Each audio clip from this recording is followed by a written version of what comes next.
당신은 아직도 청와대에 남아있냐라는 발언이 정말 이 기사대로 사실이라면 여러 가지 상상을 하는 대목인데, 자, 박용진 의원님 몇 가지 묻겠습니다.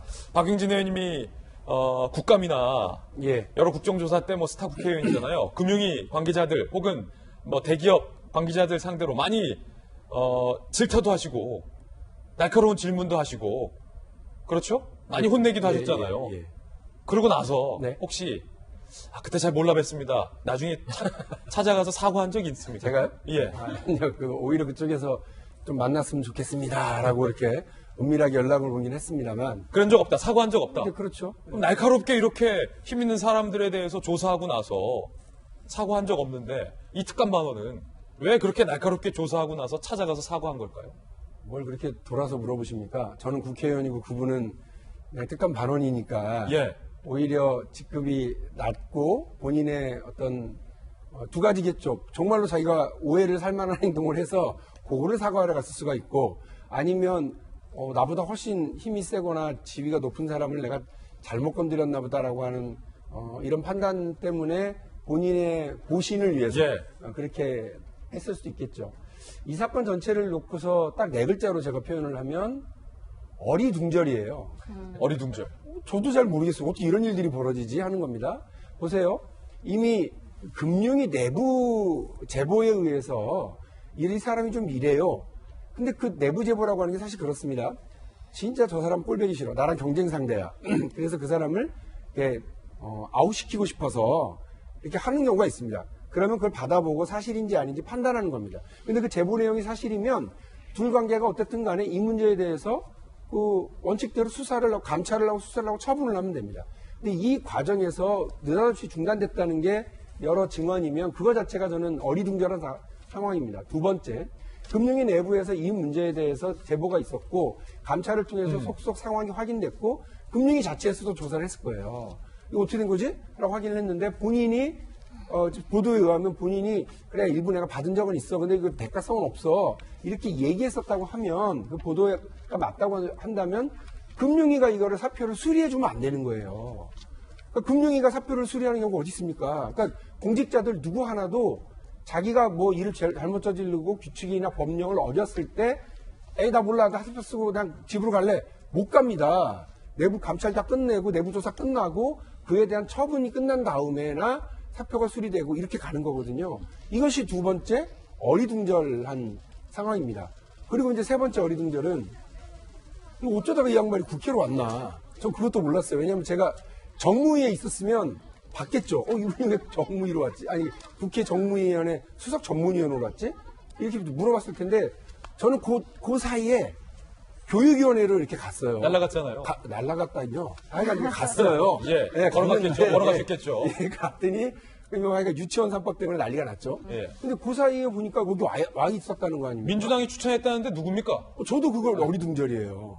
그러니까 왜냐하면 그 영전 그러는데 국회 수석 전문위원은 차관 복급이에요. 높은 데죠. 1급이네요. 근데 이게 이쪽 저쪽에서 문제가 있었던 분이 사표 딱 던지고 나 안 해. 그러고 갑자기 국회로 왔다고 그러면 이거 진짜 어리둥절한 얘기거든요. 정무위에 끝까지 있었어야 이 전모를 아는데. 뭐 전모라기보다는 물어는 받겠죠. 왜 오셨냐고. 그래서 이 전체적인 어리둥절한 상황을 이제 검찰이 보고 있는데 제가 어제도 말씀드렸잖아요. 아니 금융위원회 최종구 금융위원장 김용범 지금은 기재부 1차관으로 가 있는 김용범 부위원장은 왜 그 수표를 했냐. 사표를 받아줬냐. 이게 좀 궁금하다고 제가 어제 말씀드렸는데 마침 오늘 보도를 보니까 검찰도 이 부분에 대해서 조사를 해야 되겠다, 수사를 해야 되겠다고 좀 판단을 하고 있는 것 같거든요. 검찰이 금융위까지 조사할 방침이에요.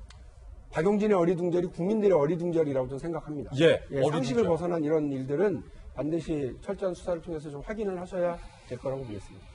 자, 어리둥절이라고 표현했는데 일각에서는 어리둥절한 일이 벌어지는 이유는 유재수가 이런 사람이기 때문이다 라는 얘기도 나오고 있습니다. 노무현 정부 청와대에서 1부속실 행정관으로 일하며 노 전 대통령 수행비서 역할을 했다. 현 여권 핵심 인사들과 친분이 있다는 건데 구체적으로 이름들까지 오늘 조간에 나오고 있습니다.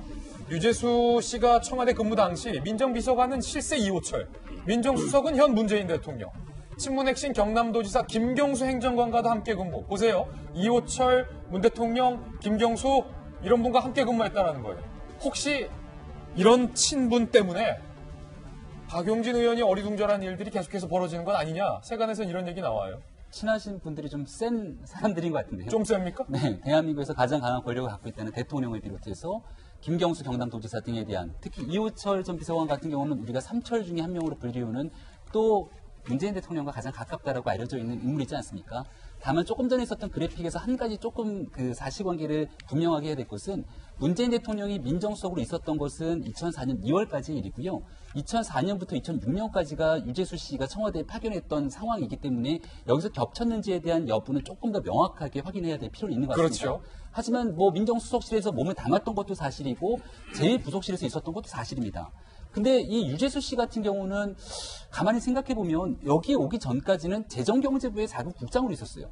보통 재경부에서 청와대로 파견을 가게 되면은 금융 관련된 내용들을 바탕으로 있기 때문에 경제수석실 정도로 파견되는 게 통상적인 관례다라고 합니다.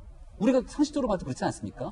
근데 민정수석실에 갔다가 그리고 나서 제1부속실에서 대통령을 의전하는 일을 하게 되다 보니까 여기에는 정책적인 일보다는 정무적인 일이 훨씬 더 많이 작용했을 가능성이 높고요.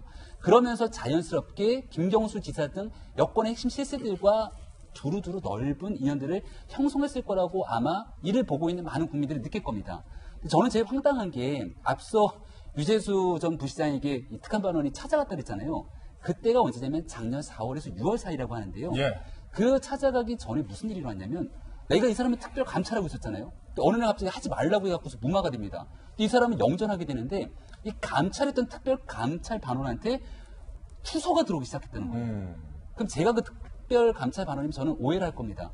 야, 내가 센 사람 잘못 건드렸다가 큰일 났네. 그래서 그런 찾아갔다. 자존심을 뭉개 상태에서 찾아간 것이 아닐까라고 저는 생각이 들거든요. 무릎 꿇은 거다. 그렇게밖에 유추할 수가 없는 거고 지금 나오고 있는 보도는 이런 방식으로서 얘기가 나오고 있는 상황인데요. 문재인 정부가 얘기했던 것은 기회는 누구에게나 평등하고 과정은 공정하고 결과는 정의로울 거라고 했습니다. 다시 한번 물어보죠. 유재수 전 부시장이 문재인 정부 들어서 이 일을 있게 되는 과정 속에서 과정은 정말로 기회는 평등했던 것이고 그 특별 감찰이 이루어지는 과정은 공정했으며 그 끝에 결과는 정의로웠는지를 묻게 된다면 아마도 사람이 먼저다라고 얘기했던 대통령의 철학과 지금 문재인 정부에서 일어나고 있는 일들은 참으로 결이 다르다는 생각이 지울 수가 없는데요. 과거 2NE1의 노래, 굉장히 오래전에 유행했던 노래이기도 합니다만은 내가 제일 잘 나가라고 하는 노래가 있는데 지금 유재수 전 부시장이 보여주고 있는 이 같은 행보가 사실 그 노래와 뭐가 다를 바가 있습니까? 이를 바라보고 있는 대한민국의 수많은 공직자들이 과연 이 문제를 바라보게 되면은 문재인 정부의 신뢰와 공정성이 땅에 떨어질 수밖에 없는 만큼 이 일에 대한 진실은 문재인 정부에서 직접적으로 나서서 바로잡아야 되겠다고 생각합니다.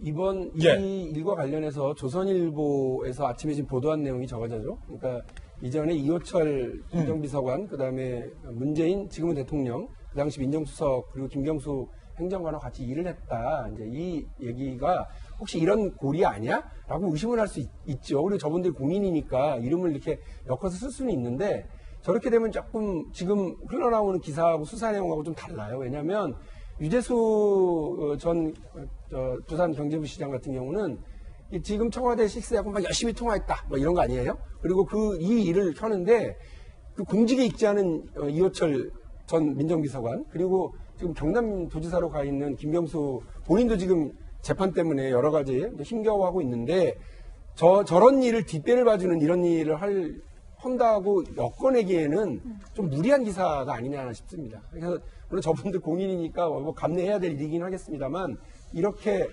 무슨 친문회, 뭐 친노예 이렇게 가는 거는 좀 무리하지 않을까. 좀 검찰의 수사를 좀 지켜보시는 것이 맞을 것 같습니다. 예.